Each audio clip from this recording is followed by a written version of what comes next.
My name is Séamus O'Connell. I'm farming here in livestock, County Cork. Farming with my brother Cathal. We are rearing probably 100 calves and finishing 100 cattle each year. We started doing a bit of autumn calves there last year, but unfortunately this year we're locked up with TB, so we'll probably have to, hopefully we'll pass the skin soon and we'll get back up and running to the numbers we want to be. My name's Cathal Murphy. I'm from Waterfall, not too far from Bandon here. Worked for Glasslyn Vets, did most of my placing with the lads inside in Bandon, so it was nice to kind of come back to them again. We've 4 clinics, we've Bandon, Kinsale, Dunmanway, Macroom. I'd mostly be based out of Bandon and covering Kinsale as well some of the time, so it was nice to see a good bit of country. I work full time, so does my brother work full time. We're both. He was in the pharmaceutical industry and I'm in the technology industry, and it's great just to come home, fresh air, switch off, having to report to nobody in essence except ourselves, but we go toe to toe now and again, but like we always get the decision at the farm at best, like, but it's good to just come back and switch off a little bit and good interaction with the cattle, like I call them my babies and my pets, like, and that's what they are to me.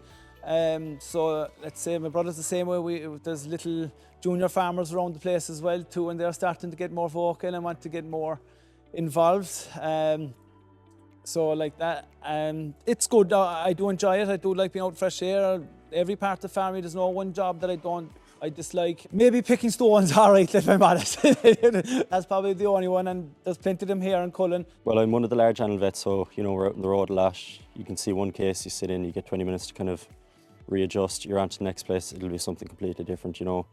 It's nice to just have that variety, but also get the chance to kind of mull things over, have a bit of a break like between spots, like. Quality milk replacer, that not even the powder itself, but how it is mixed with the right temperature, that the animals, again, consistency through that milk replacer.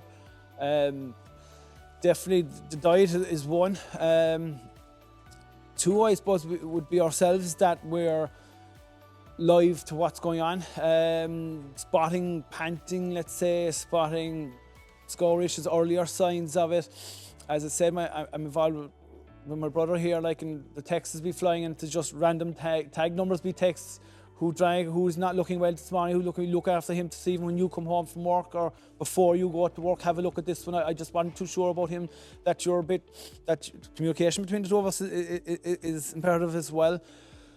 Third, I suppose, quality bedding underneath him, that the quality of bedding underneath them, that they have a dry lie all the time, they're not picking up diseases from anything from underneath. Sure, I suppose the basics, you're trying to build their immune response, get your colostrum in, enough of it, good quality in time, reduce bugs, have your pens cleaned out, have them disinfected, a good covering of straw, and then reduce your stress.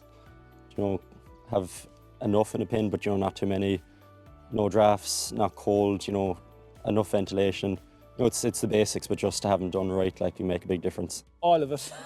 That's the only answer I can give. All of it. As I said, I started 10 years ago calf rearing. We were doing store to beef, and we ventured into, there was a present of 2 calves bought here for an uncle.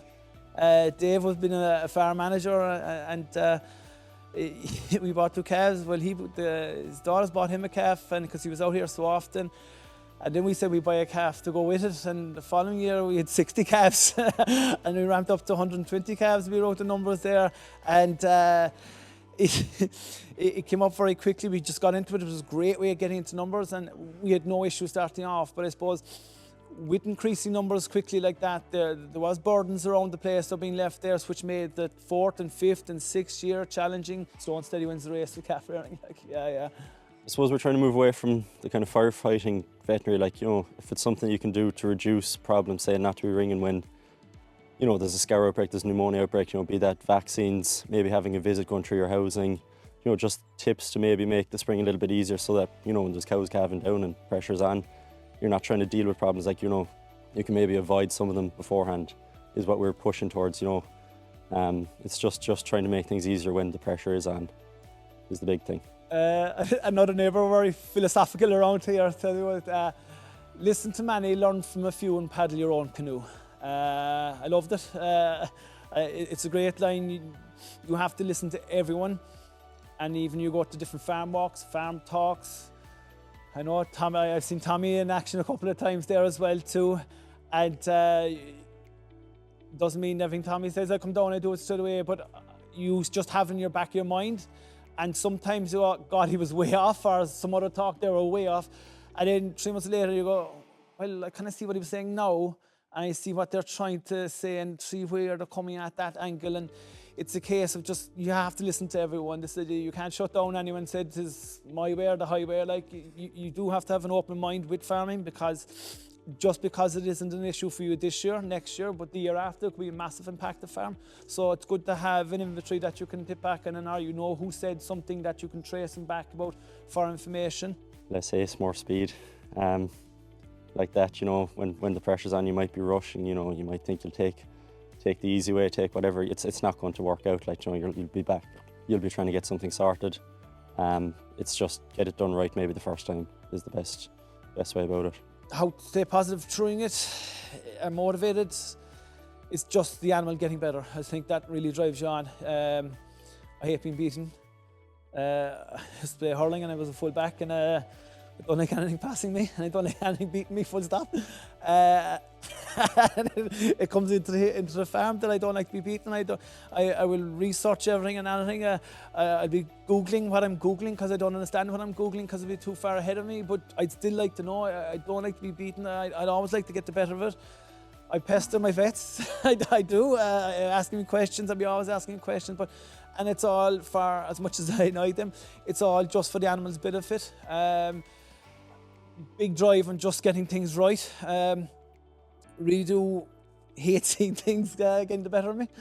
That's stubborn, very stubborn, and very motivated for that. Stubborn and motivated. That's very similar.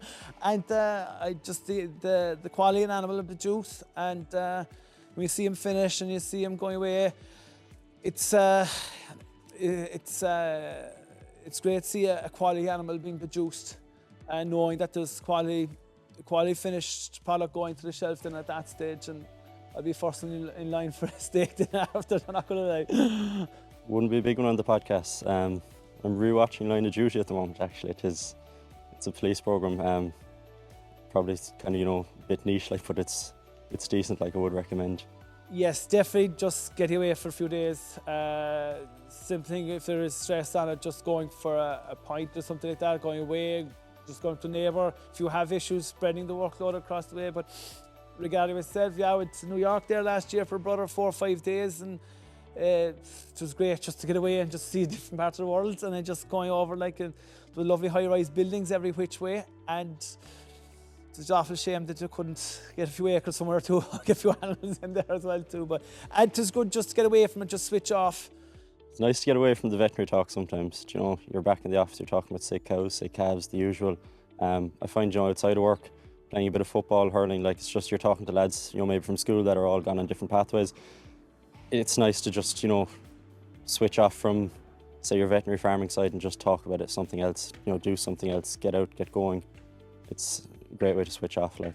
Milk comes from a bottle and eggs come from a carton. Like, you know, the amount of work that goes into farming, people talk about it, but I don't think they actually realise the commitment that goes into it. Last night I was here till I think 1 or 2 o'clock in the morning. There's no other day that an animal hasn't got fed here in this farm, and it's probably and it is the same in every other farm.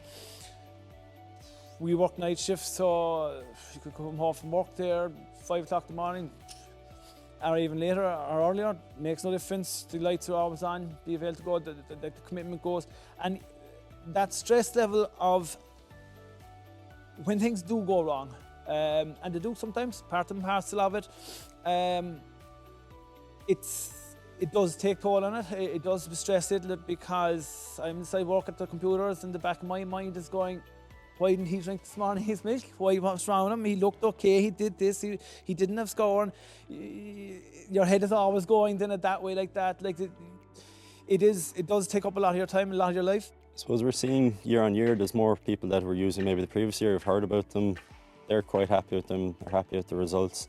Definitely what I'd be thinking is, you know, maybe animals that were sick or that had a little bit of a touch of scour, you're trying to get them back, you know, thriving. We do find that fellas are quite happy, you know, with the precision microbes and the likes of them, you know, to just give them that boost and that perk and maybe get them back on track, like after taking a knock. It's quite helpful. Definitely it's imperative, no question about it. The fact that you'll be able to get on the phone. Cathal would know about my history here and everything else. He would know if there was an issue or wasn't an issue, and he's on the phone straight away and he says, I'll be over in such and such a time. Like, it is never fast enough, but because he's a busy man, like, you know, but he'd be over as quick as he can within half an hour there. Straight away, as I said, he'd have a background knowledge of the farm itself. I'd be after giving him a detailed approach of what I think it is, and that's not always right. Like, and it's good to get the professionals over. A lot of trust in it as well too, and whatever Cathal says, I 100% back him, and always seems to come good. So it's as I said at the start, it's imperative just to have a good trust relationship between Cathal and his peers over as well. When you're starting off, you might know the man, might know the place, like, but after a couple of visits, after you know, talk to the boss inside, like, you know, you get to know what works, you know, what the usual bugs are. You know, there might be a problem on farm. The first time you go out, you know, you'll get into the swing of it. You might know what's responding to treatment, you know, what treatment is working for you, like here, what's not working. It's just the kind of thing, you're not coming out completely blind, like, you know, you have this relationship built up. It's massive help, you know. Like, you're obviously going to come out and take a look and see, you know, what's going on, but like having this kind of relationship built up where you know what, you know, works here, I know what usually works here. We've maybe seen some of these problems before, we haven't seen these problems before, like, we can work through it. Like, it makes it a lot easier to deal with going forward. And then now and again I like to throw in a curveball yeah, as well, just to really something totally off the Richter there as well too. Just keep you on your toes and keep it sharp. Yeah, like, you know, too comfortable. you couldn't have that now either. Like, you know, it's good to keep you on your toes.